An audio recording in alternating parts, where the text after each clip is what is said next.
दोस्तों, उत्तराखंड की सरकार की वेबसाइट पर दी गई जानकारी के मुताबिक कैंची धाम या कैंची आश्रम नैनीताल अल्मोड़ा रूट पर नैनीताल से करीब 17 किलोमीटर और भवाली से करीब 9 किलोमीटर की दूरी पर स्थित है।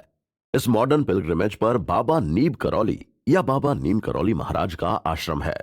हर साल 15 जून को यहाँ पर बहुत बड़े मेले का आयोजन होता है, जिसमें देश विदेश के भक्त हिस्सा लेते हैं।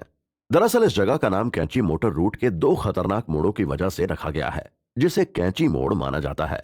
वास्तव में इस जगह का कैंची से कोई लेना देना नहीं है। हम कैंची धाम आश्रम के बारे में और डिटेल में जानने की कोशिश करेंगे, पर बाद में।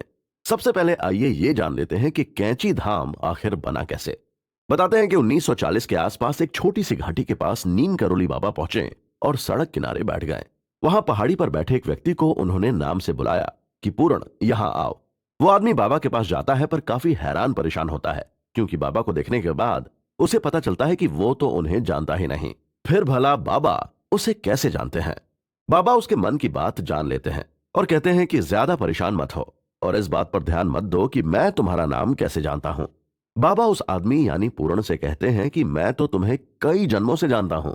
बाबा उसे कहते हैं कि ये सब छोड़ो, अभी फिलहाल मुझे भूख लगी है, घर से खाना ले आओ। पूर्ण भागा भागा अपने घर जाता है और अपनी मां से बताता है कि एक ऐसे बाबा मिले हैं जो ये कह रहे हैं कि मुझे वो जन्मों से जानते हैं और उन्होंने मुझसे कहा है, इसलिए बाबा के लिए खाना दे दो।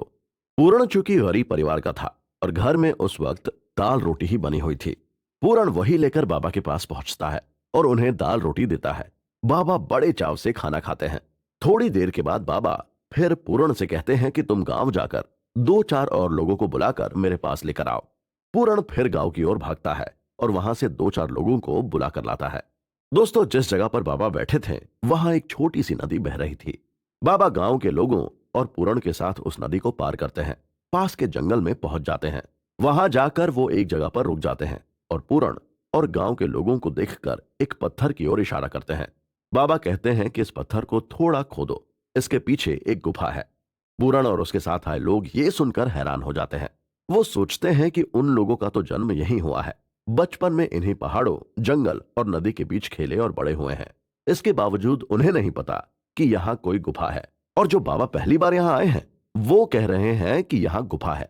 फिर भी बाबा की बात तो मानी ही थी, इसलिए सब मिलकर उस पत्थर को खोदना शुरू कर देते हैं। खुदाई के बाद पत्थर हटता है तो सचमुच उसके पीछे एक गुफा दिखाई पड़ती है।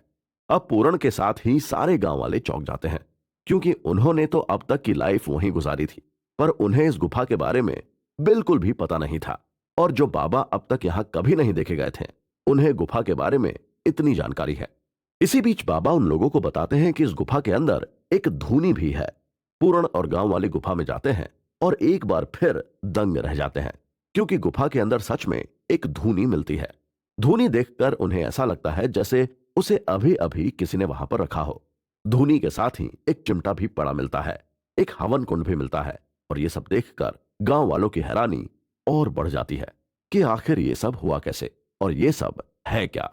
पूर्ण और उनके साथी गांव वाले अभी आश्चर्य से निकल ही पाते हैं कि बाबा उनके मन की बात समझ जाते हैं और कहते हैं कि ये कोई चमत्कार नहीं है और ना ही मैं कोई चमत्कारी बाबा हूं।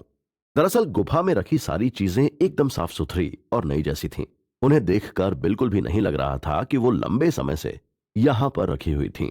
बाबा उन लोगों से कहते हैं कि हैरान मत हो, ये हनुमान जी की जगह है और अब यहां हनुमान जी ही बैठेंगे, इसलिए आओ सब मिलकर नदी का पानी लाकर इस जगह को साफ करते हैं।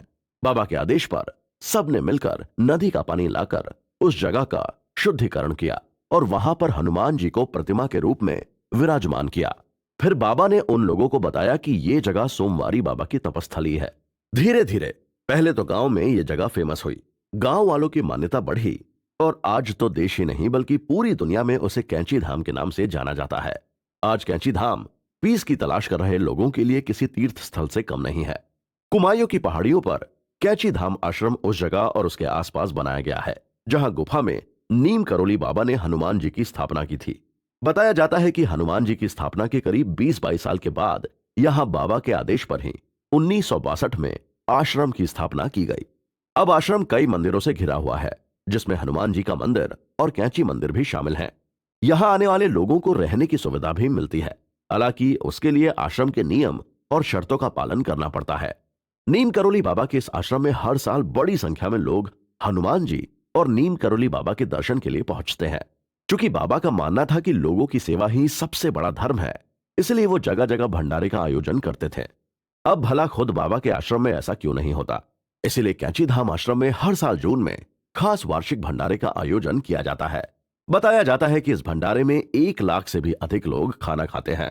दोस्तों, नीम करोली बाबा के रहते ही यहाँ भंडारे की परंपरा शुरू हो गई थी। कहा जाता है कि कैंची धाम में एक बार भंडारे के दौरान घी कम पड़ गया था। तब बाबा ने कहा था कि नीचे बहती नदी से कैनिस्टर में पानी भरकर ले आओ। उनके आदेश पर ऐसा ही किया गया। फिर बाबा के ही आदेश पर उस पानी को भंडारे के लिए प्रसाद बनाने के लिए घी की जगह इस्तेमाल किया गया। बताया जाता है कि कड़ाही में पानी डालते ही वो घी में बदल गया और भंडारे का बाकी प्रसाद उसी से तैयार किया गया। यह भी मान्यता है कि एक बार नीम करोली बाबा ने अपने भक्त के लिए गर्मी की तपती धूप से बचाने के लिए बादल की छतरी बना दी थी और उसे उसकी मंजिल तक पहुंचा दिया था। तो ये थी नीम करोली बाबा के कैंची धाम आश्रम की कहानी। अब आप इसे चमत्कार माने या कुछ और, आज दुनिया भर में बड़ी संख्या में भक्त नीम करोली बाबा की दिखाई गई राहों पर आगे चल रहे हैं और उनके विचारों को फैला भी रहे हैं। पर अभी बाकी है नीम करोली में हनुमानगढ़ी या हनुमान जी का मंदिर बनने की कहानी। इस पर हम आगे चर्चा करेंगे दोस्तों। तब तक बने रहिए हमारे साथ